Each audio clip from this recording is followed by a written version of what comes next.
大家好啊，我係善貴，歡迎嚟到素食好主意。我今日煮一個簡單又好味嘅味噌湯。我一個人嘅份量大概係1湯匙嘅味噌啦。用啲凍滾水將啲味噌開溶咗佢先。相信大家都知道味噌係有紅味噌同白味噌之分嘅。紅味噌嘅味道就係濃啲，白味噌呢就係冇咁鹹嘅。我今次買到嘅係白味噌，咁我就用白味噌啦，攪溶晒啲味噌咁就得啦。如果大家買到嘅味噌佢本身都係有呢張紙封住嘅呢，咁我哋就咁樣封翻佢啦。封一封佢呢，啲味噌係冇咁易乾嘅。如果呢張紙係唔見咗啊，或者用到好舊呢，就可以剪少少保鮮紙或者係焗爐嘅烘焙紙咁樣封住，味噌冇咁易變乾噶啦。當然冚翻埋個蓋啦。我嘅美味味噌湯除咗味噌之外，就係用咗呢啲材料啦。海帶芽，我呢隻海帶芽呢係喺尖沙咀嘅韓國街嗰度買嘅。如果大家係買唔到呢種海帶芽呢，用任何嘅海帶芽或者係用紫菜都得㗎。除咗海帶芽之外呢，就仲有一嚿豆腐。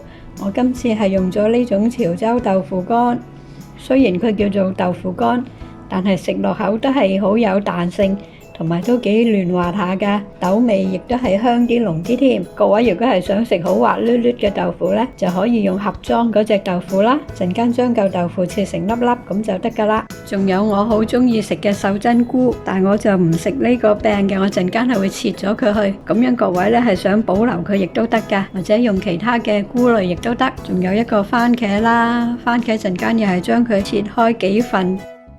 有啲薑蓉，各位可以用薑絲或者係薑片都得。呢一個係我一個人嘅份量，因為我係中意食啲海帶芽比較腍啲滑啲，所以我而家就先將啲海帶芽煮佢一陣先。喺煮緊海帶芽嘅時候呢，就用細火用少少油煎一煎啲番茄先。番茄用油煎一煎佢呢，就係比較容易釋放到佢嘅茄紅素出嚟嘅。唔需要煎太耐，1分鐘咁上下已經得啦。而家可以係熄火，啲海帶都煮咗佢有3、4分鐘啦。而家加埋啲秀珍菇落去，秀珍菇切咗個丁之後呢，都係用水沖洗過嘅。